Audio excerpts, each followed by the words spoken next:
इसी सीमांचल के बहुत सारे नौजवानों को मैं जानता हूं, कॉमेडी चैनल उन्होंने बना के रखा है, कॉमेडी कर रहे हैं और यूट्यूब पर उनकी सब्सक्राइबर की तादाद 1-1 मिलियन 2-2 मिलियन है। अल्लाह का शुक्र अदा कीजिए कि अल्लाह ताला ने अगर आपको यूट्यूब के साथ जोड़ा है और आप उलमा के बयानात को बयान कर रहे हैं, सुन रहे हैं, तो ये बहुत अच्छा प्लेटफॉर्म है, इसका सही इस्तेमाल। गांव की मस्जिद में इंतजाम करके औरतों का अरेंजमेंट कीजिए और औरतों के लिए जुमा की नमाज का इंतजाम कीजिए। साल में एक बार आप जलसा कराते हैं, जलसा तो मेले ठेले की नजर में हो जाता है। मैं 11:30 बजे आपके गांव में आया, बहुत सारी पब्लिक वापस जा रही है, बहुत सारे लोग जलसा सुनने नहीं आते, जलसा देखने आते हैं।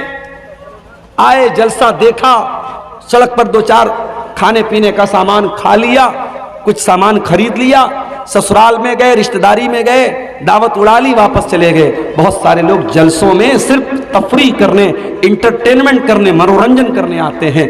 मेरे प्यारे साथियों, ये जलसा ये आपको दीन की तालीम सिखाने के लिए ये पर्याप्त नहीं है, ये इनफ नहीं है, ये काफी नहीं। अपनी मस्जिदों में जुमा के लिए अच्छे खतीब का इंतजाम करो, अच्छे आलिम का इंतजाम करो। और माफ करना, 2000 रुपये में आपको अच्छा आलिम तो नहीं मिलेगा।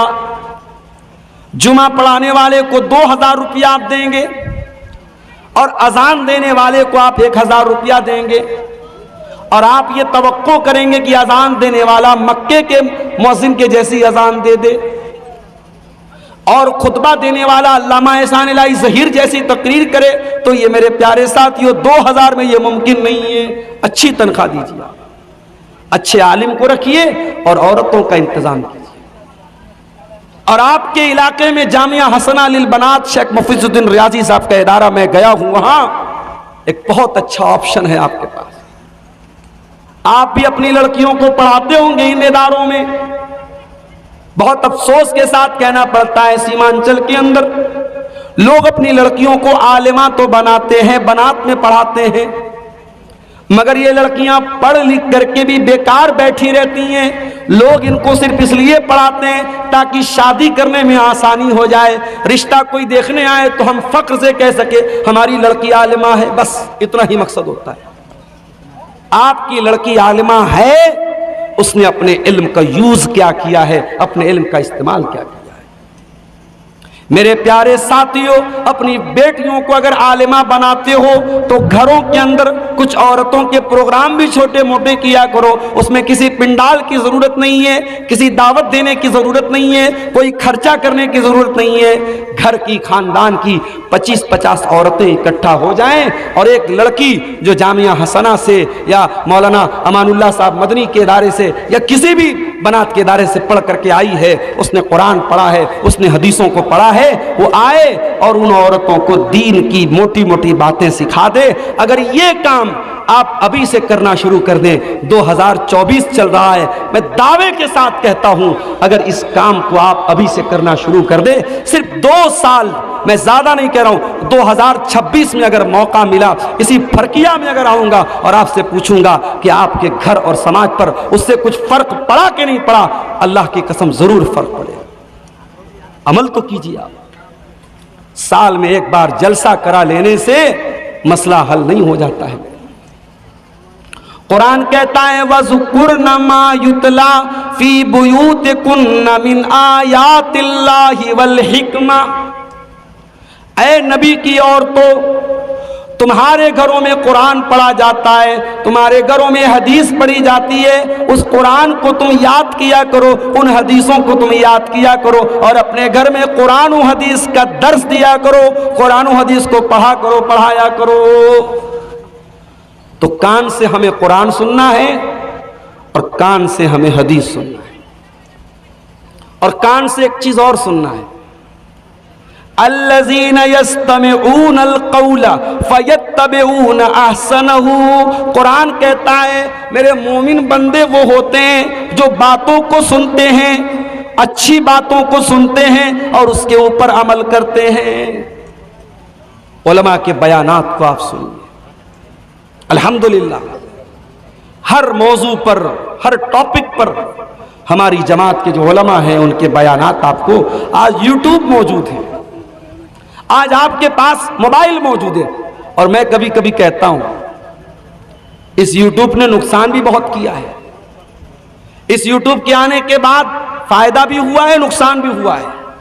फायदा क्या हुआ, मैं बनारस में बैठा हूं, मेरी तकरीर बनारस में हो रही है, मेरी तकरीर मऊ में हो रही है, मेरी तकरीर मुंबई में हो रही है, मेरी तकरीर कलकत्ता में हो रही है। आप अररिया में बनारस से 700 किलोमीटर दूर नेपाल बॉर्डर के किनारे बैठे हुए हैं। मोबाइल आपने खोला, यूट्यूब आपने ओपन किया, यूट्यूब ने बताया अब्दुल गफ्फार साहब की लाइव तकरीर चल रही है, आपने बैठे बैठे सुन ली। फायदा तो हुआ आपका। नुकसान क्या हो रहा है, नुकसान ये हो रहा है कि लोग जलसे में आते हैं, 10 बजे तक सब्र किया, अब्दुल गफ्फार साहब नहीं आए, 11 बजे तक सब्र किया, अब्दुल गफ्फार साहब नहीं आए। उसके बाद सब्र का पैमाना लबरेज होने लगा, अरे यार चलो कोई बात नहीं, कल यूट्यूब पर देख लेंगे। चले गए घर, यूट्यूब पर देख लेंगे। बहुत सारे लोग आते हैं, तकरीर नहीं सुनते, चले जाते। और हमारी मजबूरी ये है, हमको भाई साहब 12 बजे के पहले बहुत कम मौका मिलता है, 1 बजे, 1:30 बजे, 2 बजे लोग टाइम देते हैं। तो मेरे भाइयों, इस यूट्यूब का आप सही इस्तेमाल कीजिए, उलमा के बयानात को आप सुनिए। इसी सीमांचल के बहुत सारे नौजवानों को मैं जानता हूं, कॉमेडी चैनल उन्होंने बना के रखा है, कॉमेडी कर रहे हैं और यूट्यूब पर उनकी सब्सक्राइबर की तादाद 1-1 मिलियन, 2-2 मिलियन है। अल्लाह का शुक्र अदा कीजिए कि अल्लाह ताला ने अगर आपको यूट्यूब के साथ जोड़ा है और आप उलमा के बयानात को बयान कर रहे हैं, सुन रहे हैं, तो ये बहुत अच्छा प्लेटफॉर्म है, इसका सही इस्तेमाल कीजिए। अल्लज़ीना यस्तमिऊनल क़ौला फ़यत्तबिऊना अहसना, अल्लाह कहता है मेरे मुत्तकी बंदे वो होते हैं जो अच्छी बातों को सुनते हैं, जो कुरान और हदीस की बातों को सुनते हैं और उसके बाद उन बातों पर अमल करते हैं। इसी कान से एक और काम भी हम कर सकते हैं, और वो काम ये है कि अगर कोई हमारी खैरखाही कर रहा है, हमें अच्छी राय दे रहा है, अच्छा मशवरा दे रहा है, तो वो भी इसी कान से सुनना चाहिए। आज का जमाना तो ये है, अगर आप किसी को समझाएंगे, अच्छी बात बताएंगे, वो आप ही को रास्ता बताने लगेगा। वो उर्दू का एक शायर कहता है ना, संभल कर गुफ्तगू करना बुजुर्गों कि अब बच्चे पलट कर बोलते हैं। अब बुजुर्गों को भी अपनी जबान बंद करना पड़ता है। अब आप गाड़ी चला रहे, रास्ते में किसी कोई जा रहा है, गलती उसकी है, मगर आपको अपनी जबान बंद करना है। आप बहस करेंगे, वो उल्टे आप ही को दोषी करार दे देगा। इसलिए मेरे साथियों, सही राय और सही मशवरे पर अमल किया। अल्लाह के प्यारे नबी फरमाते हैं, हक़्क़ुल मुस्लिमी अलल मुस्लिमी सित्तुन, एक मुसलमान का दूसरे मुसलमान पर 6 हक है। इज़ा लक़ीतहु फसल्लिम अलैहि, जब मुसलमान से मुलाकात हो तो सलाम करो। व इज़ा इस्तनसअका फंसअ लहू, और जब मुसलमान आपको मशवरा दे, आपसे मशवरा मांगे, राय मांगे, तो सही राय दो, सही मशवरा दो। वइज़ा दआका फअजिबहु, और जब आपका मुसलमान भाई दावत दे तो दावत कबूल करो। वइज़ा मरीज़ा फउदहु, और जब आपका मुसलमान भाई बीमार पड़ जाए तो उसकी इयादत करो। हमारे चाहने वाले, हमारे बहुत अच्छे दोस्त कह लीजिए, हमारे साथी कह लीजिए, कलकत्ता में एक जगह पड़ती है मटिया बुर्ज, वहां के रहने वाले, उनका नाम है मोहम्मद साबिर। अभी कल उनकी बेटी का फोन आया, परसों अचानक हार्ट अटैक हुआ है और आईसीयू में एडमिट हैं, और जो दिल की जो नसें होती हैं, एक नस कोई ब्लॉक हो गई है, उसका ऑपरेशन हुआ है, और दूसरी भी अभी 30% या 40% ब्लॉक है, इलाज चल रहा है। आप सबसे अपील करता हूं, साबिर भाई के लिए दुआ करें। हमारे बहुत अच्छे दोस्तों में से हैं, बहुत चाहने वालों में से, बड़े मुखलिस इंसान हैं, बहुत नेक इंसान हैं। उनका इस तरीके से हार्ट अटैक हुआ है, मेरे प्यारे साथियों, आपका कोई भी मुसलमान भाई अगर बीमार पड़ता है और आप उसकी इयादत कर सकते हैं, उसको देखने के लिए आप जा सकते हैं, उसकी हाल चाल ले सकते हैं, तो जरूर ले लीजिए। अल्लाह के नबी फरमाते हैं, जितनी देर आप मरीज की इयादत करते हैं, किसी मरीज को देखने के लिए आप जाते हैं, उतनी देर आप जन्नत की क्यारी में रहते हैं, उतनी देर आप जन्नत के बागीचे में रहते हैं। तो कान से हमें और आपको अच्छी बातों को सुनना चाहिए। अब आ जाइए, कान से क्या नहीं सुनना चाहिए। कान से हमें गाना नहीं सुनना चाहिए। गाने बजाने की आवाज अल्लाह के प्यारे नबी को भी पसंद नहीं है, सहाबा को भी पसंद नहीं है, अल्लाह ताला को भी पसंद नहीं है। अल्लाह ताला कुरान करीम में कहता है, वमिनन्नासि मन यश्तरी लहवल हदीथि लियुदिल्ला अन सबीलिल्लाहि बिगैरि इल्मिन व यत्तखिदहा हुज़ुआ। कुछ लोग ऐसे होते हैं जो पैसा दे करके फालतू चीजों को खरीदते हैं। भाई मोबाइल में रिचार्ज कराते हो, फ्री में तो नहीं कराते, पैसा दे के कराते हो। 2 GB रोज डाटा मिल रहा है एयरटेल की तरफ से और जियो की तरफ से। क्यों मिल रहा है? गाना सुनने के लिए, नाच देखने के लिए, फेसबुक की गंदी रील्स देखने के लिए, यूट्यूब पर बेहुदा शॉर्ट्स देखने के लिए नहीं। मेरे भाइयों, अपने कानों को नाजायज चीजों से बचाओ। गाने बजाने की चीजें आपके दिल को मुर्दा कर देंगी। कान से आप सुनेंगे लेकिन दिल मुर्दा हो जाएगा, और जब दिल मुर्दा हो जाएगा तो माफ करना, जब बहुत ज्यादा गाना सुनेंगे आप, बहुत ज्यादा म्यूजिक सुनेंगे, तो कुरान आपको अच्छा नहीं लगेगा। क्यों? इसलिए कि जब दिल में ईमान मौजूद रहेगा तब कुरान सुनना आपको अच्छा लगेगा। इसीलिए अल्लाह कुरान में कहता है, अला बिज़िक्रिल्लाहि तत्मइन्नुल क़ुलूब। ऐ मेरे बंदो, अल्लाह ताला के जिक्र को सुन करके ईमान वाले दिल को सुकून मिलता है, मोमिन के दिल को सुकून मिलता है। जो मोमिन होता है उसके दिल को सुकून मिलता है। जब आप गाने बजाने की आवाज को सुनेंगे तो दिल को सुकून मेरे प्यारे साथियों नहीं मिलेगा। कान का एक और गलत इस्तेमाल है, किसी की गीबत सुनना, किसी की चुगली सुनना, किसी के बारे में गलत बात सुनना। अगर आपको ये शौक है तो ये शौक खत्म कर दीजिए। अगर कोई आ करके आपको गीबत करता है, आप कह दीजिए भाई मुझे नहीं सुनना है। यहां तो हमारा मामला ये है, हमें तो मौका मिलना चाहिए, हमें मौका मिलना चाहिए। कोई किसी की बुराई करे और हम मिर्च मसाला लगा करके उसको सुने और बयान करें, लज्जत हासिल करें।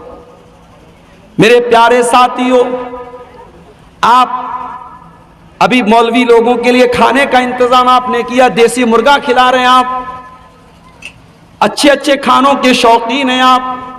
लेकिन जरा तसव्वुर करो, जरा गौर करो मेरे भाइयों, गीबत करने वाला क्या खाता है। अल्लाह कुरान में कहता है, वला यग़्तब बादुकुम बादा अयुहिब्बु अहदुकुम अन याकुल लहमा अखीहि मैतन फकरिहतुम। गीबत करने वाला अपने मरे हुए भाई का गोश्त खाता है। अल्लाह अकबर। कभी पसंद करेंगे आप? कभी आपको यह अच्छा लगेगा कि आपका कोई मुसलमान भाई मरा हुआ हो और उसके बॉडी में से, उसके शरीर में से आप बोटी नोच नोच करके खाएं? आप तसव्वुर कीजिए, इमेजिन कीजिए, तो आपको घिन आएगी, आपको बुरा लगेगा। मेरे प्यारे साथियों, जितना बुरा आपको सोच करके लगता है उतना ही बुरा किसी मुसलमान की गीबत करना है। अल्लाह के प्यारे नबी फरमाते हैं, इन्ना अरबर रिबा अल इस्तितालतु फी इर्जिल मुस्लिम। किसी मुसलमान की इज्जत पर हमला करना सबसे बड़ा सूद और ब्याज है। सूद और ब्याज से आप बचते हैं, बहुत अच्छी बात है। हराम कमाई से आप बचते हैं, बहुत अच्छी बात है। लेकिन अगर अपने मुसलमान भाई की गीबत करते हैं, चुगली करते हैं आप, तो माफ कीजिएगा मेरे भाइयों, ये भी बहुत बड़ा सूद है, बहुत बड़ा ब्याज है। अल्लाह कुरान के 30वें पारे में कहता है वैलुल लिकुल्लि हुमज़तिल लुमज़ह अल्लज़ी जमा मालन व अद्ददा यहसबु अन्ना मालहु अखलदा कल्ला लयुनबज़न्न फिल हुतमा। बर्बादी है, जहन्नम है, वैल है, किसके लिए? हुमज़ा के लिए, लुमज़ा के लिए। व्हाट इज हुमज़ा? व्हाट इज हुमज़ा? व्हाट इज लुमज़ा? हुमज़ा उसको कहते हैं जो इशारे से किसी की बुराई करे, और लुमज़ा उसको कहते हैं जो ज़बान से किसी की बुराई करे। मत सुनिए किसी की गीबत। ये कान बहुत कीमती है मेरे प्यारे साथियों, इस कान की हिफाजत कीजिए और किसी की गीबत और चुगली को मत सुनिए इस कान से। और आगे बढ़िए, इसी कान का एक गलत इस्तेमाल और भी किया जाता है। किसी की जासूसी करना, किसी की कॉल रिकॉर्डिंग को सुनना, किसी के दरवाजे पे जा करके कान लगा करके उसके घर की बातों को सुनना, यह भी बहुत बड़ा गुनाह है। अल्लाह के प्यारे नबी सल्लल्लाहु अलैहि वसल्लम फरमाते हैं मनिस्तमा इला कौमिन वहुम लहू कारिहूना सुब्ब फी उज़ुनैहि अलआनु को यौमल क़ियामह। जो किसी के दरवाजे पे जाकर के चुपके चुपके उनकी बातों को सुनेगा, उसके कान में पिघला हुआ लोहा डाला जाएगा कयामत के दिन। पिघला हुआ लोहा, पिघला हुआ तांबा डाला जाएगा उस इंसान के कान में जो चुपके चुपके लोगों की जासूसी करे, लोगों की बातों को सुने। तो इसलिए कान के इस गलत इस्तेमाल से मेरे प्यारे साथियों अपने आप को बचाइए। दूसरी चीज क्या है? आंखें हैं। अब आंखों का सही इस्तेमाल क्या है? आंखों का पहला सही इस्तेमाल यह है कि अपनी आंखों को आप हराम चीजों से बचाएं, नाजायज चीजों से अपनी आंखों को बचाएं, गैर महरम लड़कियों को, गैर महरम औरतों को न देखें। अगर अचानक नजर पड़ जाए तो अलग बात है, घूर घूर करके देखना या मार्केट में जाना इसी मकसद के लिए ताकि लड़कियों को ताड़ा जाए, लड़कियों को देखा जाए, ये बहुत बड़ा गुनाह है। और ये आंखों का जिना करना है। आंखों का जिना है कि आंखों से आप गलत चीजों को देखें। अल्लाह के प्यारे नबी फरमाते हैं अल ऐनानी ज़िनाहुमन नज़र, आंखों का जिना यह है गलत चीजों को देखा जाए। अल्लाह ताला कुरान करीम में कहता है कुल लिल मुमिनीन यग़ुद्दू मिन अबसारिहिम, ऐ नबी आप मोमिन मर्दों से कह दीजिए वो अपनी निगाहों को नीचे रखें, व यहफ़ज़ू फ़ुरूजहुम, और अपनी शर्मगाह की हिफाजत करें। जब आपकी आंखें नीची होंगी तब आपकी शर्मगाह की हिफाजत। आपको जिना से बचना है, आपको गलत काम से बचना है, तो पहला काम करना होगा आपको अपनी आंखों की हिफाजत करनी पड़ेगी। अरबी का एक शायर कहता है नजरतुन फब्तिसामतुन फसलामुन फकलामुन फवादुन फलिकाऊ। पहले किसी लड़की के ऊपर नजर पड़ती है, फिर एक दूसरे को लोग देख करके मुस्कुराते हैं, उसके बाद सलाम करते हैं, उसके बाद कलाम करते हैं, उसके बाद वादा होता है, फिर मुलाकात होती है। ये पूरा प्रोसेस होता है बदकारी करने का, ज़िनाकारी करने का, जिसकी शुरुआत एक दूसरे को देखने से होती है। इसीलिए सलफ में से एक किसी का कौल है अन नज़रतु सहमु मिन सिहामि शैतान, कि इब्लीस का बहुत बड़ा तीर क्या है? किसी गलत चीज को देखना, किसी नामहरम को देखना, किसी गैर महरम औरत को देखना, ये शैतान के तीरों में से एक तीर है। शैतान शिकार करता है इसी नजर के जरिए। अपनी आंखों की हिफाजत करो मेरे भाई, अपनी आंखों से कोई गलत चीज को मत देखो। और आज के दौर में जब सबके पास मोबाइल आ चुका है, सबके पास इंटरनेट मौजूद है, सोशल मीडिया मौजूद है, स्मार्टफोन मौजूद है, आज के दौर में अपनी नजर को बचाना मेरे प्यारे साथियों बहुत बड़ा चैलेंज है। रात का सन्नाटा है, आप अपने कमरे में लेटे हुए हैं, इंटरनेट की दुनिया आपके सामने मौजूद है, आप अपनी स्क्रीन पर क्या देख रहे हैं कौन जानता है। आप देखने के बाद उसकी ब्राउजर की हिस्ट्री को भी डिलीट कर देते हैं, आप यूट्यूब की हिस्ट्री को भी डिलीट कर सकते हैं, सारा रिकॉर्ड डिलीट कर सकते हैं। मगर याद रखिएगा मेरे प्यारे साथियों, आपने जो देखा है आंखों ने रिकॉर्ड कर लिया है, फरिश्तों ने रिकॉर्ड कर लिया है, और कयामत के दिन वो रिकॉर्डिंग खोल दी जाएगी।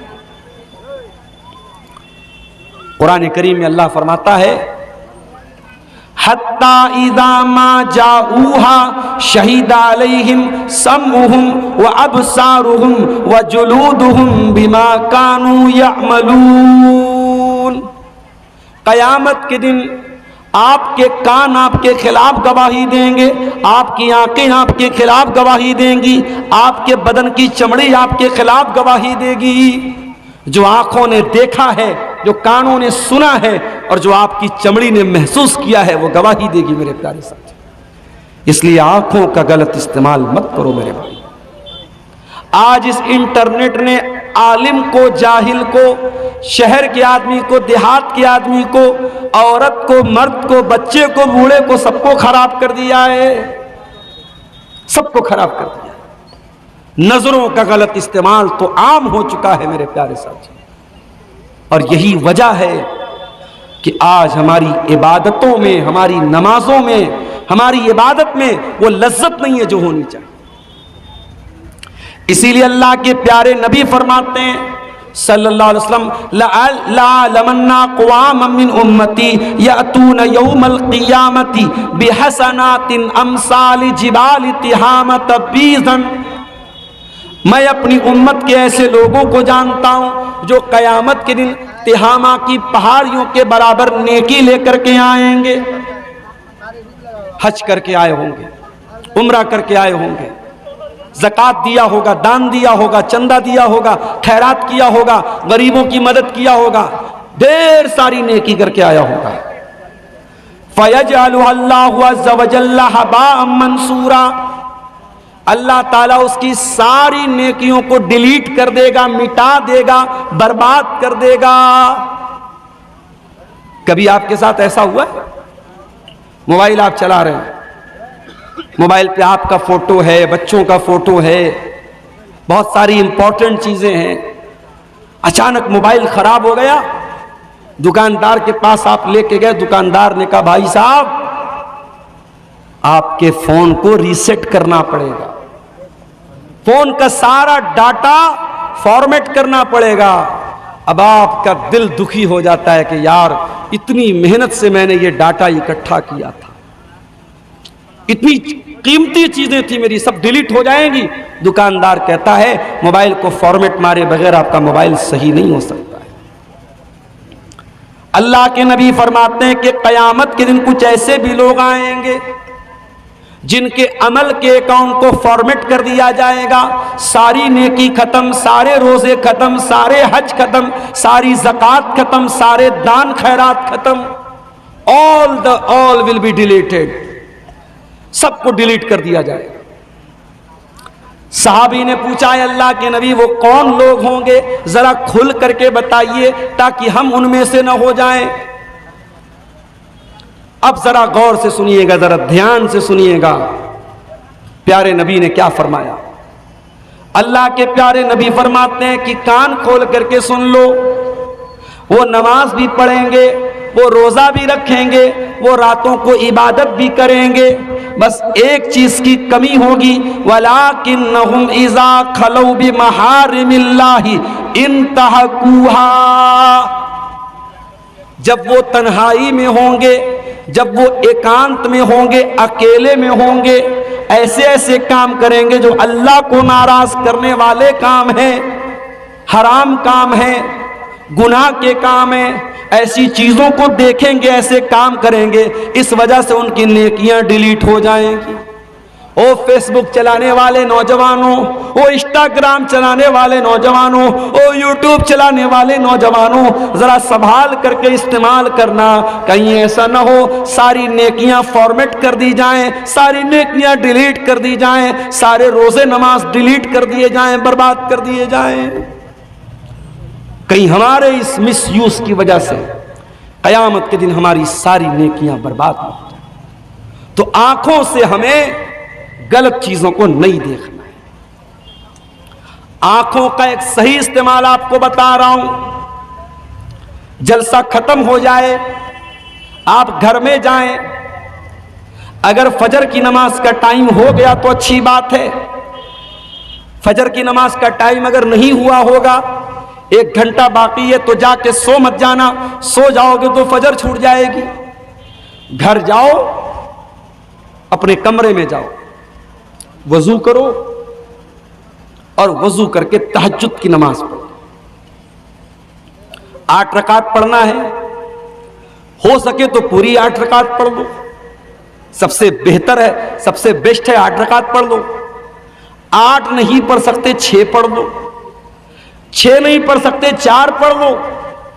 4 नहीं पढ़ सकते 2 पढ़ लो। 2 रकात तहज्जुद की नमाज पढ़ लो।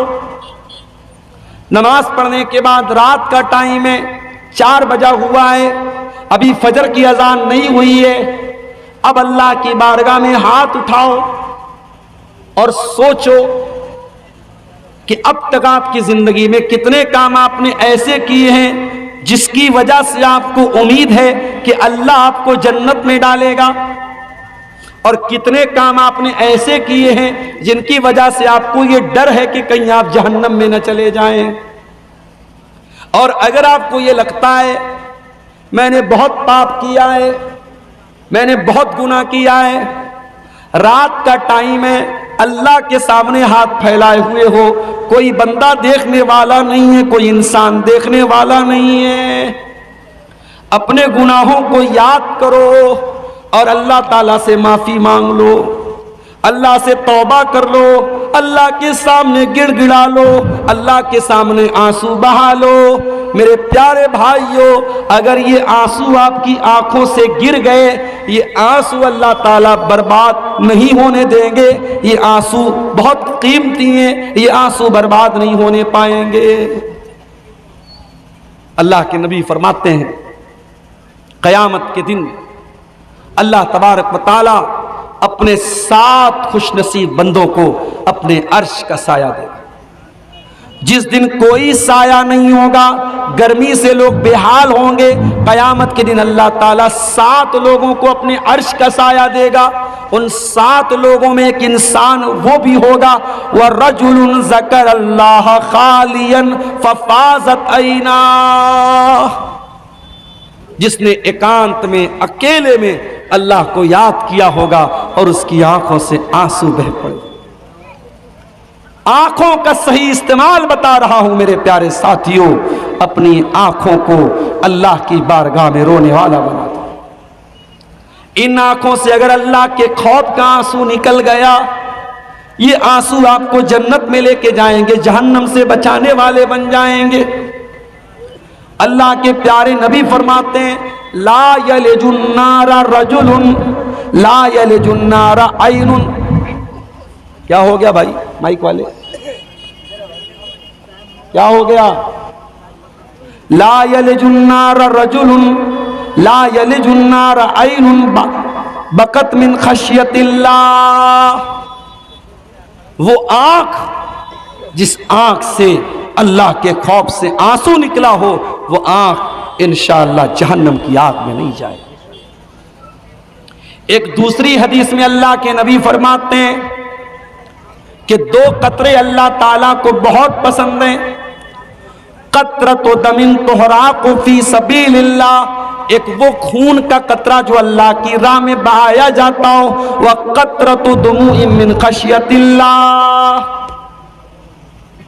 और एक आंसुओं का कतरा जो अल्लाह के खौफ से आंखों से बहता हो, वो आंसुओं का कतरा जहन्नम की आग में नहीं जाएगा, वो अल्लाह को बहुत पसंद है। इसलिए मेरे प्यारे साथियों, अपनी आंखों को अल्लाह के खौफ से रोने वाला बना। आंखों का एक और काम भी है। आपके इलाके से बहुत करीब दार्जिलिंग का इलाका है, कभी मौका मिले तो दार्जिलिंग चले जाइए। दार्जिलिंग जाने का मकसद आंखों की अय्याशी न हो, बल्कि जब आप दार्जिलिंग में जाएं और वहां की खूबसूरत पहाड़ियों को आप देखें, वहां जब आप जाकर के नेचुरल ब्यूटी को देखें, अल्लाह ताला की पैदा की हुई खूबसूरत नेमतों को देखें, उन नेमतों को देख करके आपके दिल में ये एहसास पैदा हो कि अल्लाह तूने दुनिया को कितना खूबसूरत बनाया है, और आपकी तौहीद बढ़ जाए, आपका ईमान बढ़ जाए, आपके दिल में अल्लाह की मोहब्बत बढ़ जाए। इसलिए अच्छी जगहों पर जाना चाहिए और देखना चाहिए।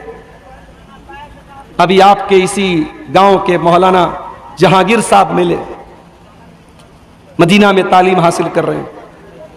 मेरी मुलाकात उनसे मदीना में हुई थी। मुझे लोगों ने बताया कि हर साल प्रोग्राम में रहते थे, इस साल चूंकि उनका शेड्यूल पहले से तय नहीं था, इसलिए आज के प्रोग्राम में वो शामिल नहीं थी। मौलाना जहांगीर साहब से मेरी मुलाकात मदीना में हुई। आज कहने लगे, मौलाना साहब, शेख साहब, अब अगला सफर आपका मदीना का कब है? मैंने कहा, भाई कौन ऐसा मुसलमान है जो मदीना बार बार न जाना चाहे?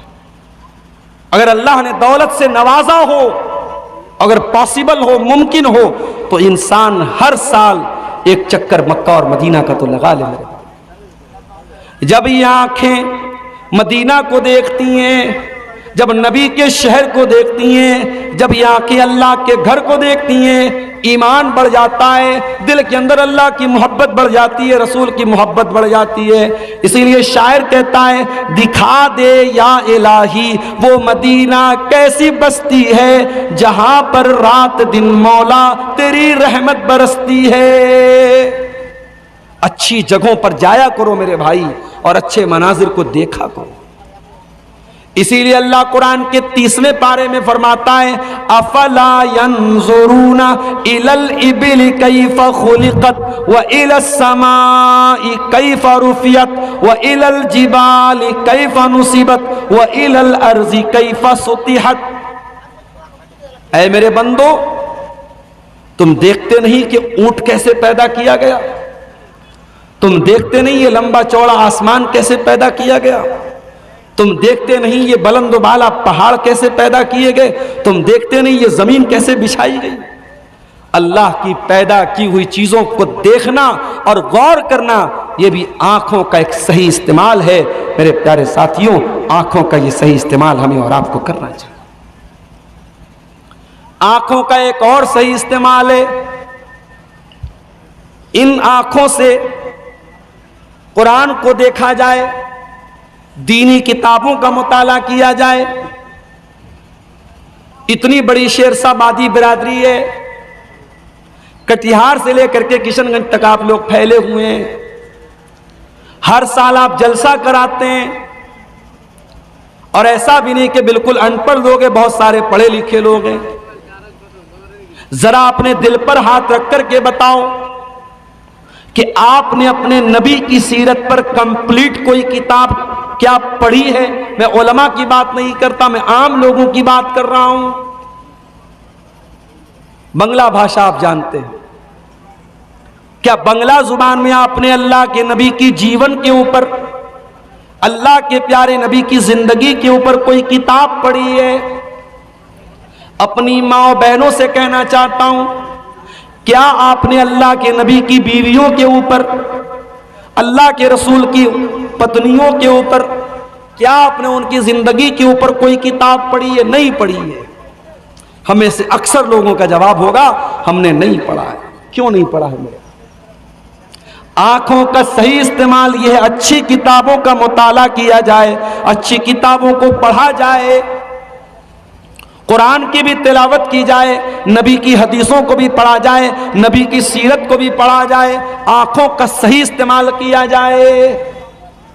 और आंखों का एक गलत इस्तेमाल भी आपको बता देता हूं, किसी पड़ोसी के दरवाजे पे जाकर के ताक झांक करना, किसी की शर्मगाह को देखना, कोई पेशाब कर रहा है, कोई लैट्रीन कर रहा है, दूर से उसको देख करके बेहुदा कमेंट करना। इसीलिए अल्लाह के प्यारे नबी का तरीका यह था, जब आप क़ज़ाए हाजत करने के लिए जाते थे, क्योंकि उस जमाने में घरों में बना हुआ लैट्रिन नहीं था।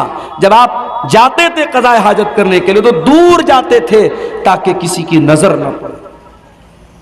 अल्लाह के नबी फरमाते ला यंजुरुर रजुलु इला औरतिर रजुल वला तंजुरुल मरअतु इला औरतिल मरअ।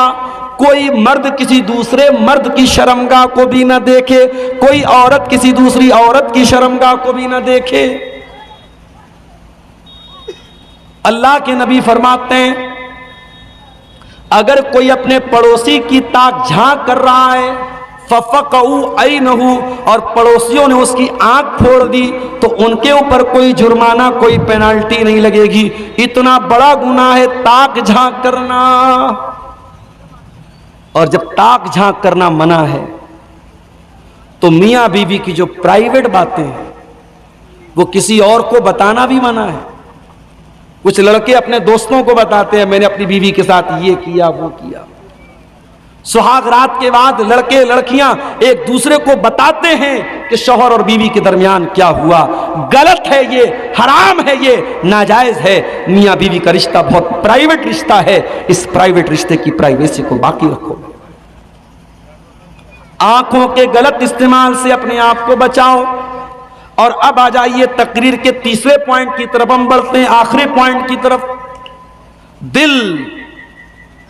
दिल भी बहुत बड़ी नेमत है अल्लाह ताला।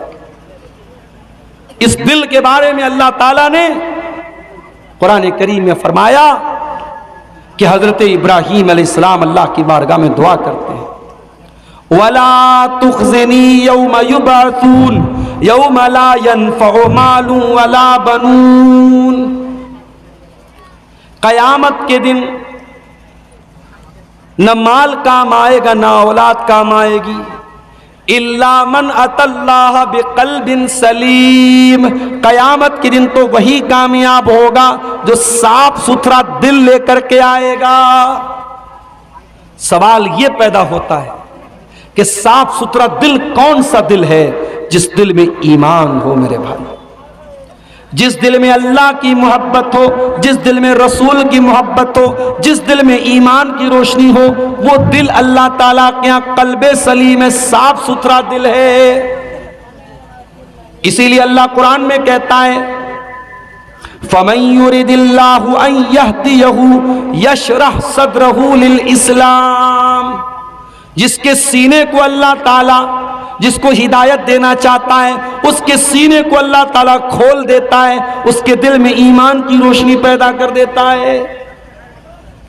आप नहीं जानते मेरे भाई, अभी मैंने पढ़ा कि हमारे देश की एक सिख औरत, एक सिख लड़की जो गाना गाती थी, सिंगर थी, उसने इस्लाम कबूल कर लिया।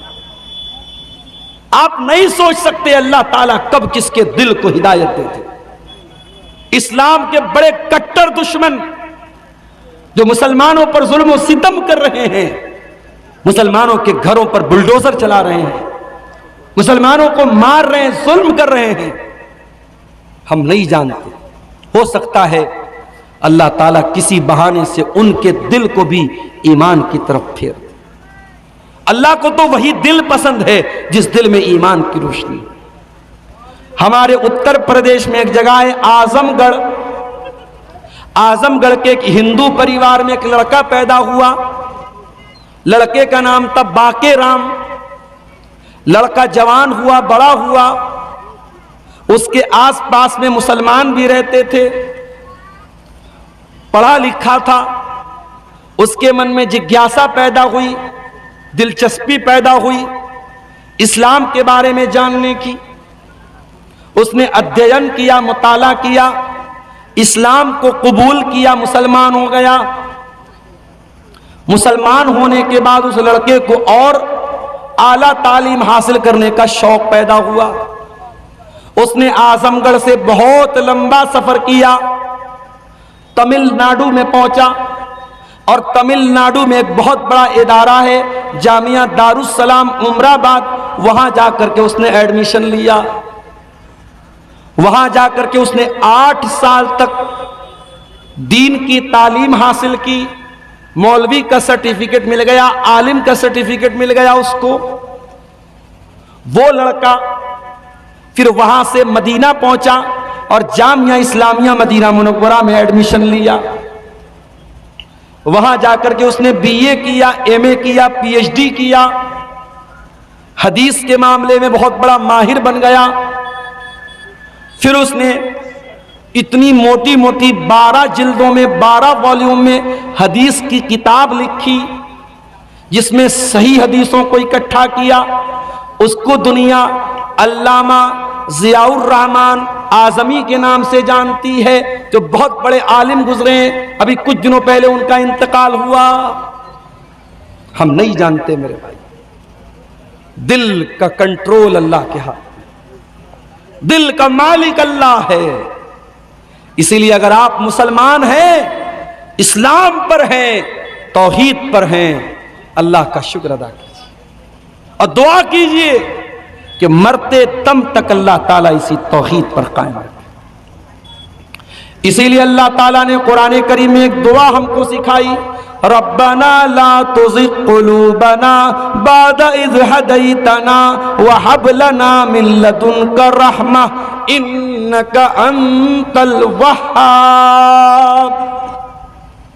ऐ परवरदिगार, ईमान लाने के बाद अब दोबारा हम गलत रास्ते पे न जाएं, अब गुमराही के रास्ते पे न जाएं। हमारे दिल को तू बचा के रख, हमारे दिल को सुरक्षित रख, हमारे दिल की हिफाजत फरमा। तो दिल को अगर संभाल के रखना है तो दिल को ईमान की रोशनी से मुनव्वर करके रखो। दिल की हिफाजत करना है तो गुनाहों से बचो, गलत कामों से बचो। इसलिए कि बंदा जब गुनाह करता है, अल्लाह के नबी फरमाते हैं, जब बंदा कोई गुनाह करता है, नोके तत्फी कल्बिही नुक्ततुन सौदा, उसके दिल के ऊपर एक काले रंग का धब्बा डाल दिया जाता है। और अगर बंदा तौबा कर लेता है, अल्लाह से माफी मांग लेता है, वो धब्बा मिटा दिया जाता है, वरना बार बार वो दिल पर धब्बा पड़ता चला जाता है। यहां तक कि एक दिन ऐसा आता है बंदे का दिल बिल्कुल काला पड़ जाता है। दिल को काला होने से बचा लो मेरे भाई, दिल को नरम बनाओ, दिल को सॉफ्ट बनाओ, दिल को कोमल बनाओ, दिल को कठोर मत बनाओ। हो सके तो कभी कभी कब्रिस्तान जाया करो, मां की कब्र पे जाओ। सोचो कल तक मां जिंदा थी, आज कब्र में चली गई। कल तक मैं घर में आता था, मेरी मां मुझसे प्यार भी करती थी, मुझको डांटा भी करती थी। आज मैं चाह करके भी ना मां को देख सकता हूं, ना मां मुझे देख सकती है। हो सके तो कभी कभी कब्रिस्तान जाया करो और अपने लोगों की कब्र पे जाया करो, आपके दिल की सख्ती कुछ कम हो जाएगी मेरे भाई। इसीलिए अल्लाह के नबी फरमाते हैं, कब्रिस्तान जाया करो, फ़इन्नहा तुज़क्किरुकुमुल आखिरा। कब्रिस्तान जाने से तुम्हें आखिरत की याद आएगी, तुम्हारा दिल सॉफ्ट हो जाएगा, तुम्हारा दिल नरम पड़ जाएगा। और दिल को अगर बचाना चाहते हो मेरे प्यारे साथी, एक काम और करो, कुरान करीम की तिलावत के जरिए भी दिल नरम होता है। अल्लाहु नज़्ज़ल अहसनल हदीसी किताबम मुतशाबिहम मसानिया तक़शइरु मिन्हु जुलूदुल लज़ीना यख़शौना रब्बहुम सुम्मा तलीनु जुलूदुहुम व क़ुलूबुहुम इला ज़िक्रिल्लाह। कुरान सुन करके इंसान का दिल सॉफ्ट होता है, इंसान के रोंगटे खड़े हो जाते हैं। अपने दिल को सॉफ्ट करना है तो कुरान करीम से अपना ताल्लुक जोड़ दो मेरे भाई। दिल को अगर नर्म बनाना है, दिल की हिफाजत करना है, तो अपने दिल को अल्लाह के जिक्र से, अल्लाह की याद से आबाद करो, दिल में अल्लाह की मोहब्बत पैदा करो। मुझे एक भाई ने बताया, कटिहार के रहने वाले, मौलवी साहब, स्कूल में पढ़ने वाले लड़के लड़कियां बहुत कम ऐसे मिलेंगे आपको जिनका एक दूसरे के साथ अफेयर हो। मैं स्कूल में पढ़ने वाले बच्चों की हौसला शिकनी नहीं कर रहा हूं, मैं ये नहीं कह रहा हूं कि स्कूल में पढ़ाना गलत है, मगर ये आप ही के कटिहार के एक भाई ने मुझको बताया कि मेरी नॉलेज में जितने लड़के लड़कियां स्कूल में पढ़ रहे हैं, किसी का किसी के साथ कनेक्शन है, किसी का किसी के साथ कनेक्शन है। इन हराम और नाजायज मोहब्बतों ने आज जिना को हराम कर दिया है। मेरे प्यारे साथियों, अपने दिल को हराम और नाजायज मोहब्बतों से निकालकर अपने दिल में अल्लाह की मोहब्बत पैदा करो, जो ईमान की निशानी है। अल्लाह ताला ने कुरान करीम के दूसरे पारे में फरमाया, वल्लज़ीना आमनू अशद्दु हुब्बन लिल्लाह। ईमान वालों के दिल में सबसे ज्यादा अगर किसी की मोहब्बत होती है, अल्लाह की मोहब्बत होती है। अल्लाह की मोहब्बत अपने दिल में पैदा करो। ये नाजायज मोहब्बतें, ये हराम मोहब्बतें, ये गर्लफ्रेंड, ये बॉयफ्रेंड के रिश्ते, ये जलील कर देंगे आपको, ये दुनिया बर्बाद कर देंगे आपकी, ये आखिरत बर्बाद कर देंगे आपकी। मेरे प्यारे साथियों, अगर दिल में किसी की मोहब्बत को सजाना है और दिल में किसी की मोहब्बत को पैदा करना है, अल्लाह की मोहब्बत को पैदा करो मेरे साथियों। वला तक़्फ़ु मा लैसा लक बिही इल्म इन्नस समअ वल बसरा वल फुआदा कुल्लु उलाइका कान अन्हु मस्ऊला। और ऐ मेरे बंदे, तू ऐसी चीजों के पीछे न पड़ा कर जिस चीज की तुझको नॉलेज न हो, जिस चीज के बारे में तुझको मालूमात न हो, जिस चीज का तुझे ज्ञान न हो, जिस चीज के बारे में तुझको पता न हो, उस चीज के पीछे तू ना पड़ा कर। बहुत से लोग होते हैं ना, किसी चीज के बारे में मालूमात हो या ना हो, जानकारी हो या ना हो, हर विषय पर, हर टॉपिक पर वो बात करना अपना हक समझते हैं। जैसे मिसाल के तौर पर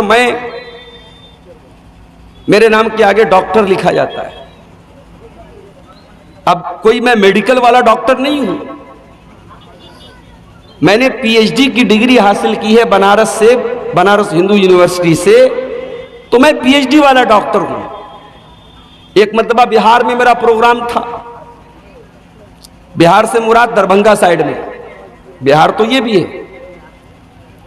तकरीर के बाद एक आदमी मेरे पास आया, मौलाना साहब कुछ बात करना है। मैंने कहा क्या बात है?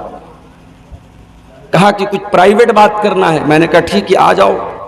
अंदर लेके गया मैंने कहा आप बताओ क्या बात है। उसने कहा मौलाना साहब आप डॉक्टर हैं, कुछ बीमारी का मसला है, कुछ प्राइवेट मसला है, मैं बताना चाहता हूं। मैंने कहा भैया मैं वो वाला डॉक्टर नहीं हूं, तुम गलत समझ रहे हो। अब बहुत सारे लोग वो डॉक्टर नहीं होते, लेकिन वो मेडिकल, अपने आप को मेडिकल लाइन का एक्सपर्ट बनाने लगते हैं और दवा देने लगते हैं और इलाज बताने लगते हैं। कुरान कह रहा है वला तक़्फ़ु मा लैसा लक बिही इल्म, जिस चीज की तुमको नॉलेज ना हो उस चीज के पीछे मत पड़ो। ये तो दुनिया का मसला हो गया। अगर मसला दीन का है, मसला आखिरत का है, मसला शरीयत का है, तब तो अपनी जबान को और बंद रखो। उलमा मौजूद हैं और आप बगैर नॉलेज के फतवा दे रहे हैं हलाल है हराम है। कोई मसला सामने आया और आप लोगों को मसले का हल बता रहे हैं, क्या उलमा मर गए हैं, क्या उलमा खत्म हो गए कि आप फतवा देने बैठ गए हैं। जाहिल आदमी, कुछ आता जाता नहीं है, वो भी मसला बयान कर रहा है, हलाल है हराम है, जायज है नाजायज है। ये स्टेज के पीछे कोई बात कर रहा है, उसको मना करो, यहां बात मत करो भाई। वला तक़्फ़ु मा लैसा लक बिही इल्म, जिस चीज की तुमको नॉलेज नहीं है उस चीज के चक्कर में न पड़ो। क्यों? क्योंकि अगर तुम ऐसी चीज के चक्कर में पड़ोगे तो गलत बातों को सुनना भी पड़ेगा, गलत चीजों को देखना भी पड़ेगा और गलत चीजों को दिल और दिमाग में लाना पड़ेगा। जब आप ऐसी चीजों के पीछे पड़ेंगे जिन चीजों की आपको नॉलेज नहीं है, तो हो सकता है कि आप अपने कानों का गलत इस्तेमाल करें, आप अपनी आंखों का गलत इस्तेमाल करें, आप अपने दिल का गलत इस्तेमाल करें। अल्लाह फरमा रहा है इन्नस्समा वल बसरा वल फुआदा, आंखों का, कानों का, आंखों का और दिल का, काना अन्हु मसऊला, इन सब का अल्लाह ताला क्या हिसाब होने वाला है। अल्लाह क्या पूछा जाएगा, तूने कान से क्या सुना, तूने आंखों से क्या देखा, तेरे दिल में क्या क्या ख्याल आया, दिल में क्या क्या तूने फैसला किया। इस आयत में अल्लाह ताला ने 3 चीजों का जिक्र किया, कान का, आंखों का और दिल का। और आज की मेरी तकरीर का टॉपिक भी यही अल्लाह ताला की 3 नेमतें हैं, कान, आंख और दिल। ये 3 नेमतें अल्लाह ताला की इतनी बड़ी नेमत है मेरे भाई। कान गड़बड़ हो जाए, इंसान बहरा हो जाएगा, और इंसान जब बहरा हो जाए, कोई बूढ़ा इंसान 70-80 साल का हो जाए और कान काम करना बंद कर दे, जरा देखिए उसकी जिंदगी कितनी मुश्किल हो जाती है। उसके सामने लोग गाली देते, उसको कोई फर्क नहीं पड़ता। गाड़ी के सामने वो जा रहा है, गाड़ी वाला हारन बजा रहा है, उसको कोई फर्क नहीं पड़ता। इंसान का कान अल्लाह ताला की बहुत बड़ी नेमत है। इंसान की आंखें अल्लाह ताला की बहुत बड़ी नेमत है। आंखें अगर अल्लाह ताला छीन ले, आंखें खत्म हो जाए, इंसान अंधा हो जाए, सारी दुनिया की रोशनी, सारी दुनिया के रंग उसके लिए बेरंग हो जाएंगे, इंसान की जिंदगी बेनूर हो जाएगी अगर इंसान की आंखें चली जाएं। और तीसरी चीज है दिल। इंसान की बॉडी में सबसे इंपॉर्टेंट चीज अगर कोई है तो मेरे भाई वो दिल है। इंसान की जिंदगी में सबसे, इंसान के जिस्म में, इंसान के शरीर में सबसे इंपॉर्टेंट अगर कोई पार्ट है वो दिल है। अल्लाह के प्यारे नबी फरमाते हैं अला इन्न फिल जसद मुज़गतन इज़ा सलुहत सलुहल जसदु कुल्लुहु व इज़ा फसदत फसदल जसदु कुल्लुहु। इंसान के शरीर में, इंसान के बदन में एक अंग ऐसा है, अगर वो अंग सही है तो सारा बदन सही है, वो अंग खराब है, वो हिस्सा खराब है, सारा शरीर खराब है, सारा इंसान खराब है। अला वही अल कल्बु, वो चेहरा नहीं है, वो इंसान के बाल नहीं है, वो इंसान की चमड़ी नहीं है, वो इंसान का दिल है। अगर दिल खराब है तो इंसान पूरा का पूरा खराब है। तो ये 3 नेमतें ये इंसान के अंदर बहुत ही अजीम नेमतें हैं, और इन्हीं 3 नेमतों के बारे में आज मुझे कुछ बातें आपके सामने रखनी है। दूसरी आयत मैंने जो आपके सामने पढ़ी थी वो कुरान के 29वें पारे की आयत थी, सूरह मुल्क। कुल हुवल्लज़ी अंशअकुम व जअल लकुमुस-समअ वल अब्सार वल अफ़इदत क़लीलन मा तशकुरून। ऐ नबी, आप कह दीजिए अल्लाह ने तुमको पैदा किया, तुम कुछ नहीं थे, तुम्हें अल्लाह ताला ने वजूद बख्शा, तुम्हारी सृष्टि की, तुम्हारा क्रिएशन किया, तुम्हें दुनिया में अल्लाह ताला ने पैदा किया। वजअल लकुमुस-समअ, और अल्लाह ने तुम्हारा कान बनाया, वल अब्सार, आंखें बनाई, वल अफ़इदा, और दिल बनाया, क़लीलन मा तशकुरून, लेकिन तुम अल्लाह का बहुत कम शुक्रिया अदा करते हो। तुम कान का भी गलत इस्तेमाल करते हो, आंखों का भी गलत इस्तेमाल करते हो, और दिल का भी गलत इस्तेमाल करते हो। तो ये 3 नेमतें हैं, कान, आंख और दिल। इस पर आज हम कुछ बात करेंगे। आइए सबसे पहले कान की तरफ आते हैं। कान से हम क्या करते हैं? सुनते हैं। सवाल पैदा होता है कान से क्या सुनना चाहिए और क्या नहीं सुनना चाहिए। कान से हमें और आपको क्या सुनना चाहिए? उसमें सबसे नंबर 1, सबसे पहली चीज जो कान से हमको सुनना चाहिए, जो अल्लाह को पसंद है, जो रसूल को पसंद है, जो फरिश्तों को पसंद है, वो क्या है? वो कुरान है।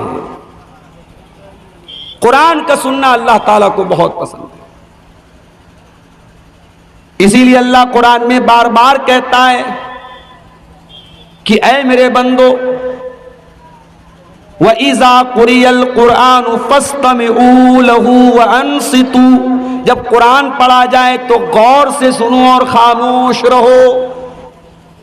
लअल्लकुम तुरहमून, ताकि तुम पर रहम किया जाए। गोया अल्लाह ताला कुरान को सुनने का हुक्म दे रहा है। यह अलग बात है कि हम और आप दिन रात आज गाने तो सुन रहे हैं, म्यूजिक तो सुन रहे हैं, नाच गाने तो देख रहे हैं और सुन रहे हैं, मगर कुरान को सुनने का हमारे पास टाइम नहीं है। और ना कुरान को सुनने के बाद हमारे दिल के अंदर, हमारे हृदय के अंदर कोई परिवर्तन होता है, कोई चेंजिंग होती है। कुरान कोई मामूली किताब तो नहीं है मेरे भाई।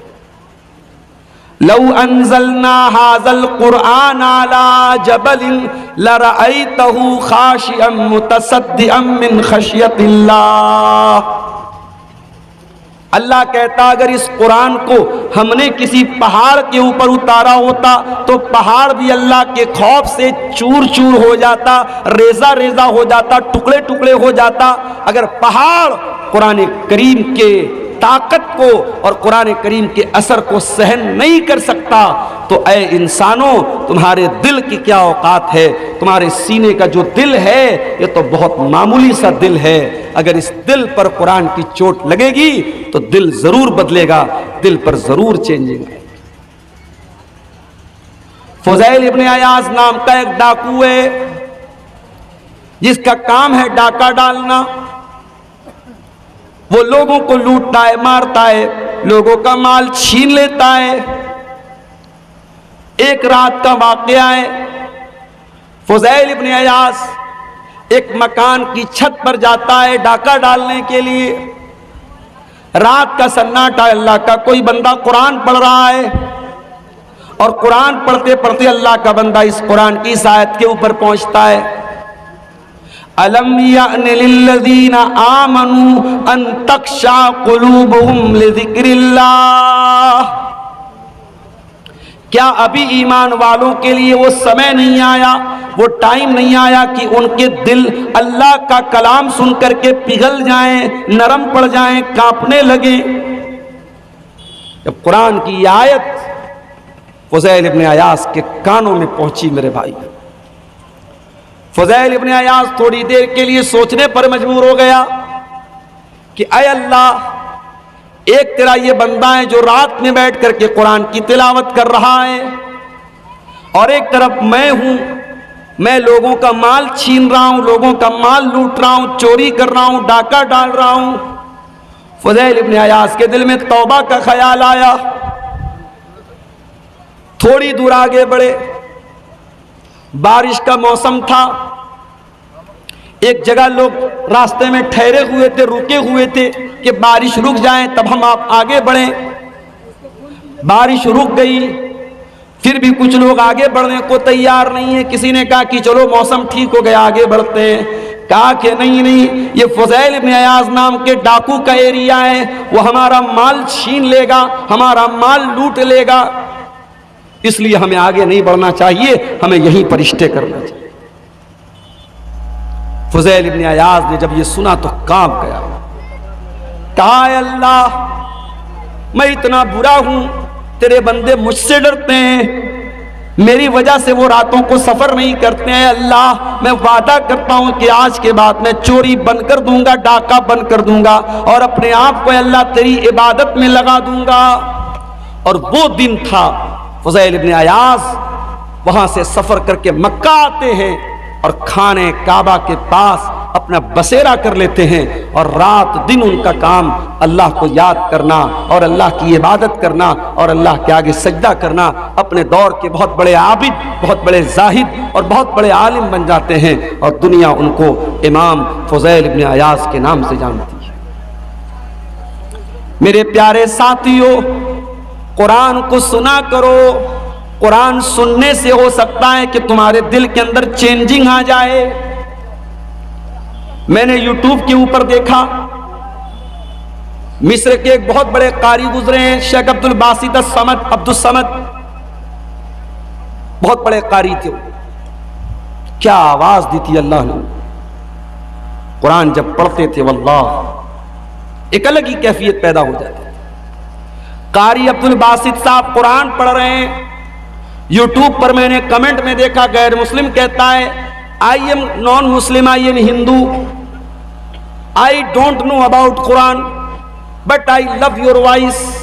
कहता है कि ए कारी अब्दुल बासित, मैं गैर मुस्लिम हूं, मुझे अरबी जबान नहीं आती, मैं कुरान को नहीं जानता, मगर तेरे मुंह से जब कुरान को सुनता हूं तो बड़ा अच्छा लगता है। ये कुरान की बरकत नहीं तो और क्या है मेरे भाइयों। इंडिया का हाजी हज करने जाता है, पाकिस्तान और बांग्लादेश का हाजी हज करने जाता है, अरबी जबान उसको नहीं आती। आपके बंगाल का, कटिहार का बांग्ला भाषी भी वहां पहुंचता है, उसको अरबी जबान नहीं आती है। लेकिन हरम के अंदर जब वो नमाज पढ़ता है और इमाम हरम जब कुरान की तिलावत करते हैं, वो इंडिया, पाकिस्तान और बांग्लादेश का हाजी भी रोने लगता है, उसकी आंखों से भी आंसू बहने लगते हैं, वो भी तड़पने लगता है। ये कुरान है जो इंसान के दिल पर जाकर के अपील करता है। मेरे प्यारे साथियों, कुरान को सुना करो। इस कान का शुक्र ये है, ये कान अल्लाह ताला ने बहुत बड़ी नेमत के तौर पे दिया है। इस कान के ऊपर अल्लाह का शुक्र ये है कि इस कान से कुरान की तिलावत को सुना करो। कुरान की तिलावत बहुत अच्छा काम है। और एक बात बताऊं आपको, कुरान की तिलावत करने वाला कभी घाटे में नहीं रहता है। दुनिया के हर बिजनेस में घाटा है, कुरान की तिलावत में कभी कोई घाटा नहीं। ये बात मैं नहीं कह रहा हूं, ये खुद कुरान कह रहा है। इन्नल्लज़ीना यतलूना किताबल्लाहि व अक़ामुस्सलाता व अनफ़क़ू मिम्मा रज़क़नाहुम सिर्रन व अलानियतन यरजूना तिजारतन लन तबूर। जो लोग कुरान की तिलावत करते हैं, नमाज कायम करते हैं, ज़कात अदा करते हैं, अल्लाह के दिए हुए रिज़्क़ में से अल्लाह की राह में दान करते हैं, सदका करते हैं, खैरात करते हैं, अल्लाह फरमाता है वो ऐसा बिजनेस कर रहे हैं, ऐसा व्यापार कर रहे हैं, ऐसा धंधा कर रहे हैं जिस धंधे में, जिस कारोबार में कभी लॉस होने वाला नहीं, कभी घाटा होने वाला नहीं है। ये मदरसे वाले बेचारे कितनी मेहनत करते हैं। ये आपके माल की ज़कात लेने के लिए, आपके माल से सदका खैरात लेने के लिए ये रात भर नहीं, फजर तक मैं तो तकरीर करके चला जाऊंगा। कहीं कहीं ऐसा हुआ मैं तकरीर करके सो गया, फजर के टाइम उठा, फजर की नमाज पढ़ के आया, देखा मौलवी साहब बेचारे कोई बैठे वो चंदा कर रहे हैं, दान लोगों का वसूल रहे, कलेक्शन कर रहे हैं, इतनी मेहनत कर रहे हैं मेरे भाइयों। ये आपको उस तिजारत के साथ जोड़ रहे हैं जिसमें घाटा होने वाला नहीं है। ये आपकी आखिरत को बनाने के लिए, आपकी जन्नत को बनाने के लिए इतनी मेहनत करते हैं। तो कुरान की तिलावत को सुना करो मेरे भाई। अल्लाह के प्यारे नबी को भी कुरान सुनना बहुत पसंद था। आप कुरान पढ़ा भी करते थे, कुरान को सुना भी करते थे। बुखारी की रिवायत है, अल्लाह के प्यारे नबी अपने सहाबी अब्दुल्ला बिन मसूद से कहते हैं, इक़रा अलैयल कुरान, अय अब्दुल्ला मुझे कुरान पढ़ के सुनाओ। अब्दुल्ला बिन मसूद ने कहा, अल्लाह के नबी मैं आपको कुरान कैसे पढ़ के सुनाऊं, ये कुरान तो आप ही के ऊपर उतरा है। आपने फरमाया कि अय अब्दुल्ला आज मैं दूसरे के मुंह से कुरान सुनना चाहता हूं। अब्दुल्ला बिन मसूद कहते हैं मैं कुरान पढ़ने लगा। कुरान पढ़ते पढ़ते जब मैं सूरह निसा की तिलावत करने लगा और सूरह निसा की आयत नंबर 41 के ऊपर पहुंचा, जिसमें अल्लाह ताला ने फरमाया, फ़कैफ़ा इज़ा जिना मिन कुल्लि उम्मतिन बिशहीदिन व जिना बिका अला हाउलाइ शहीदा। जब इस आयत पर मैं पहुंचा, अल्लाह के प्यारे नबी ने कहा हस्ब कलाम, अय अब्दुल्ला रुक जाओ, बस करो। मैंने नजर उठा करके देखा, फ़इज़ा अइनाहु तज़रीफ़ान, अल्लाह के प्यारे नबी की दोनों आंखों से आंसू बह रहे थे। अल्लाह के नबी रो रहे थे। कुरान सुन करके नबी रोने लगते हैं, और हम तो कुरान को सुनते भी हैं, तरावी के अंदर भी, नमाज के अंदर भी, हमारे ऊपर कोई असर क्यों नहीं होता मेरे प्यारे साथियों? कुरान को सुनना नबी को पसंद है, कुरान को सुनना फरिश्तों को भी बहुत पसंद है। एक सहाबी कुरान पढ़ रहे थे, सूरह बकरा पढ़ रहे थे। सहाबी का नाम था उसैद बिन हुज़ैर। वो सूरह बकरा की तिलावत कर रहे थे। उनका मासूम बच्चा जिसका नाम यहया था वो भी वहीं पर मौजूद था, और उनका घोड़ा वहीं पर बंधा हुआ था। जब वो सूरह बकरा पढ़ने लगे, अचानक घोड़ा बिदकने लगा, घोड़ा भागने लगा। हजरत उसैद बिन हुज़ैर ने जल्दी से नमाज खत्म की, अपने बच्चे को संभाला। डर गए कहीं घोड़ा अपनी रस्सी को तोड़कर मेरे बच्चे को कहीं कुचल न दे, मेरे बच्चे को कहीं अपने पैर से, अपने कदम से कहीं कुचल न दे। उसके बाद आसमान की तरफ नजर उठा के देखा, आसमान में उनको बदली नजर आई,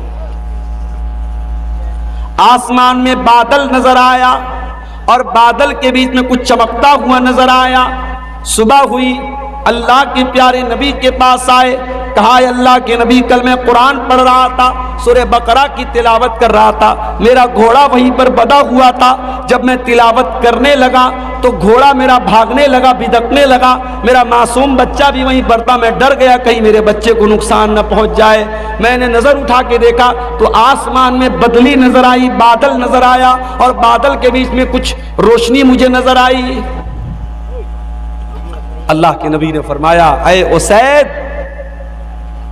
तिलकल मलाइकतु दनत लिसौतिक। ऐ उसैद, जब तू कुरान की तिलावत कर रहा था, तेरी तिलावत की आवाज सुनकर के फरिश्ते करीब आ गए थे, और तेरा घोड़ा इसीलिए बिदक रहा था, भाग रहा था, क्योंकि घोड़े ने फरिश्तों को देख लिया था। इसका मतलब यह हुआ कि कुरान करीम की तिलावत जब की जाती है तो फरिश्तों को भी बहुत अच्छा लगता है, और फरिश्ते भी कुरान को सुनते हैं। मेरे प्यारे साथी, दुनिया में हम और आप रहते हैं, हमारे साथ एक और मखलूक रहती है जिसका नाम जिन्नात है, जिन है।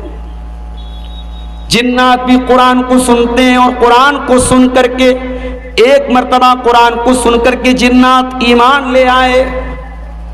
हम तो रात रात भर तकरीर सुन रहे हैं, सीमांचल के जलसे दिसंबर, जनवरी, नवंबर में भरे पड़े हैं, रात रात भर कुरान सुन रहे हैं, हमारे ऊपर तो कोई चेंजिंग नहीं हो रही है। जिन्नात ने एक मर्तबा कुरान सुना, कुल ऊहिया इलैया अन्नहु इस्तमा नफरुम मिनल जिन्नि फकालू इन्ना समीना कुरानन अजबा।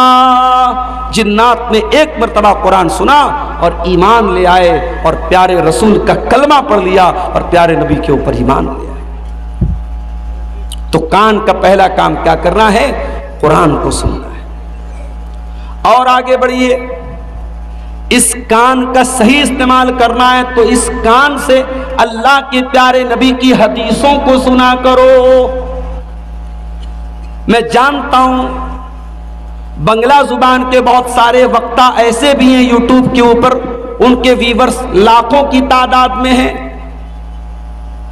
लेकिन थोड़ी बहुत बंगला जो मुझको आती है उसकी रोशनी में मैं दावे के साथ ये कह सकता हूं कि बंगला जुबान के वो मुकर्रिरीन जिनको यूट्यूब पर सुनने वाले लाखों की तादाद में हैं, और जाहिर है उनको यूपी वाले तो नहीं सुन रहे हैं, उनको आपके बिहार बंगाल के लोग ही सुनते हैं। उन बंगला मुकर्रिरीन में से बड़ी तादाद को मैं जानता हूं, उनकी तकरीर में आपको एक हदीस नहीं मिलेगी, एक कुरान की आयत नहीं मिलेगी, किस्से मिलेंगे, कहानियां मिलेंगी, लैला मजनू की कहानी मिलेगी, मौजू रिवायात मिलेंगी। मेरे प्यारे साथियों, मैं किसी की तौहीन नहीं कर रहा हूं, बहुत अच्छे अच्छे उलमा भी बांग्ला जबान में बोलते हैं, मगर याद रखिए शेरशाहबादियों, आपकी जिम्मेदारी है, आप अपनी नौजवान नस्ल को, अपने बच्चों को, अपनी बच्चियों को ऐसा बनाइए वो कुरान को सुनने वाले बने, वो हदीसों को सुनने वाले बने। जिस तरीके से कुरान को सुनना सवाब का काम है, वैसे ही हदीस को सुनना भी सवाब का काम है। अल्लाह के प्यारे नबी फरमाते हैं, अबू दाऊद की सही रिवायत है, नज़्ज़रल्लाहु इम्रअतन समिया मक़ालती फवआहा। अल्लाह तबारक व तआला उस इंसान के चेहरे को तरोताजा कर दे, उस इंसान के चेहरे को फ्रेश कर दे, उस इंसान के चेहरे को खूबसूरत बना दे जो नबी की हदीसों को सुन ले और सुनने के बाद याद कर ले। फेस वॉश लगाने वालों, अच्छा हम मर्द लोग तो बेचारा 1 रुपये का शैम्पू लगा के सर धो लेते, औरतों के शैम्पू, भाई साहब एक वीडियो मेरे पास आया, एक आदमी नहाने गया बाथरूम में, 1 रुपये वाला शैम्पू लगा करके नहाने, फिर उसी बाथरूम में उसकी बीवी का शैम्पू रखा था। उसने कहा कि देखूं इसका शैम्पू कितने का है, रेट देखा तो नहाते नहाते बेहोश हो गया। बीवी के शैम्पू की कीमत 3200 रुपये, 3200 रुपये का शैम्पू लगा करके औरतें नहा रही हैं। चेहरे की क्रीम, चेहरे का पाउडर, आंखों पे लगाने वाला, बालों में लगाने वाला, कितना मेकअप आइटम है मेरे भाई।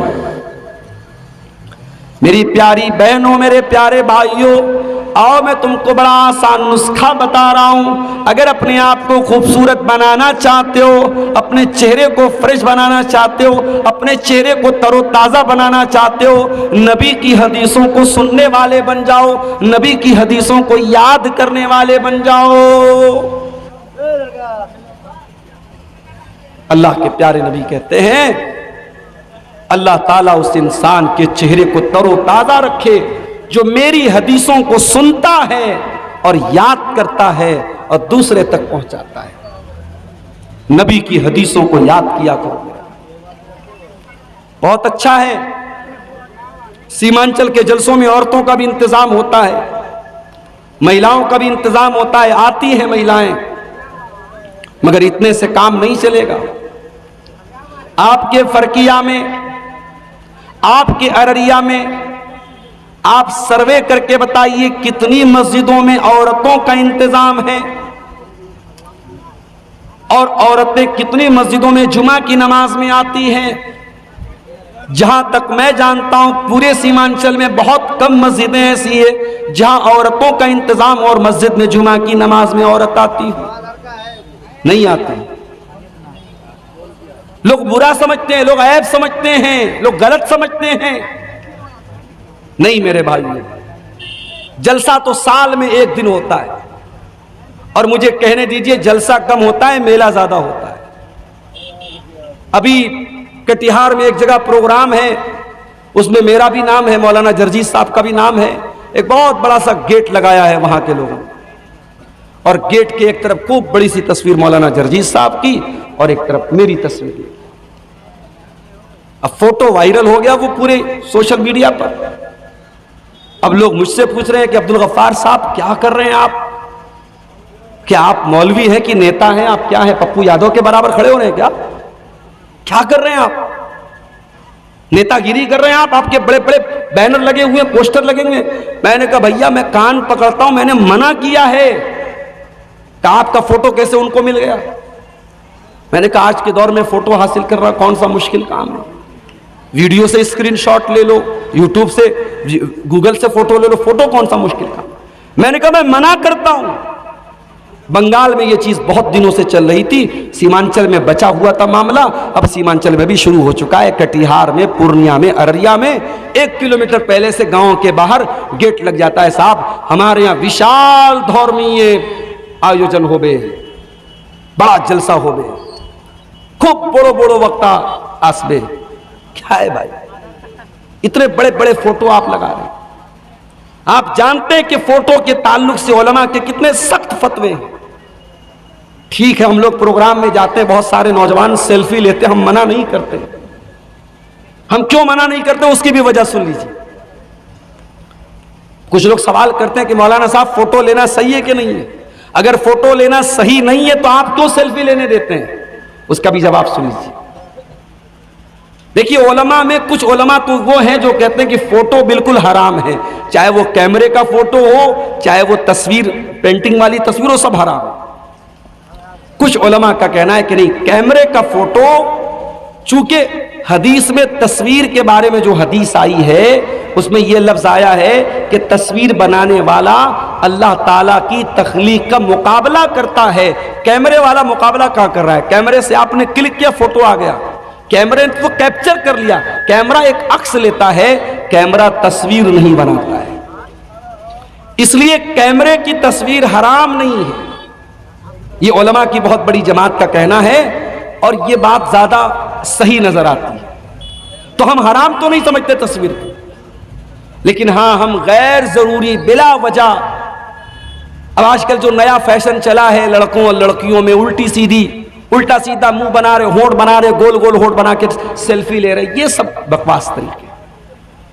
अब हम लोग प्रोग्राम में जाते हैं, लोग आते हैं, मौलाना साहब एक सेल्फी ले लेता हूं। भाई सेल्फी मत लो, सेल्फी लेने से बेहतर है आप सलफी साहब की बात पर अमल करो।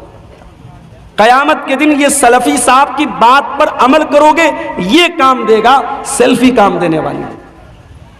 फिर भी हम लोग जाते हैं, कोई नौजवान आता है, ठीक है चलो भाई ले लो सेल्फी। हम इसलिए बोलते हैं, इजाजत इसलिए देते हैं क्योंकि आज के दौर में कोई नेताजी के साथ घूम रहा है, कोई विधायक जी के साथ घूम रहा है, कोई किसी नाचने वाले के साथ घूम रहा है, कोई किसी गाने वाले के साथ घूम रहा है। अगर ये हमारे नौजवान लड़के, अगर ये किसी आलिम से, किसी मुकर्रिर से, किसी उर्दू और बंगला के वक्ता से अगर ये मोहब्बत करते हैं, और इसलिए मोहब्बत करते हैं कि वो मौलवी साहब, वो आलिम साहब कुरान बयान कर रहे हैं, हदीस बयान कर रहे हैं, तो मेरे भाइयों हम इन नौजवानों के जज्बे की कदर करते हैं। ठीक है, हम तुम्हारी हौसला अफजाई के लिए हम तुमको इजाजत दे देते, मगर उसका मिस यूज मत करो मेरे भाई। बड़े बड़े बैनर लगा करके आज उलमा के फोटो आपके सीमांचल में लगने शुरू हो गए। माफ करना मेरे प्यारे साथियों, मेरी तबीयत बहुत अच्छी नहीं थी, मैं कल आपके बीच में आया हूं, पेट मेरा खराब था, सुबह से शाम तक तकरीबन 6-7 लूज मोशन हो गया, पानी की कमी हो गई, फिर भी आपके दरमियान में आया हूं और तकरीबन 1.5 घंटा पूरे होने वाले हैं। मैं अब अपनी तकरीर को समेटता हूं और ये 2 पर्चियां हमारे सामने आई हैं, इन सवालों का जवाब दे करके हम इंशाअल्लाह आपसे इजाजत ले लेंगे। सवाल आया है, मस्जिद की तामीर के लिए आलानिया चंदा करना कैसा है? किसी आलिम ने कहा ऐसे चंदा करना नहीं चाहिए। देखिए, चंदा जो होता है एलानिया भी हो सकता है, सीक्रेट भी हो सकता है, यानी पर्सनली आप लोगों से मिलकर के चंदा ले, वो भी जायज है, और आप खुल करके ऐसे चंदा जैसे आपके सीमांचल में लिया जाता है ऐसे भी लिया जा सकता है। उसमें यह देखा जाएगा सहूलत किस में है, आसानी से लोग चंदा किस में दे देते हैं। हाँ, ये अलग बात है कि अगर चंदा देने वाले इस मकसद के साथ चंदा दे रहे हैं कि हमारा नाम होगा, मौलवी साहब हमारा नाम लेकर के पब्लिक के सामने हमारी इज्जत बढ़ाएंगे, अगर ये मकसद है तब मकसद गलत है। मकसद को हमें सुधारना चाहिए, नीयत की इस्लाह करना चाहिए। वैसे चंदा एलानिया करना गलत नहीं है, नाजायज नहीं है, कर सकते हैं।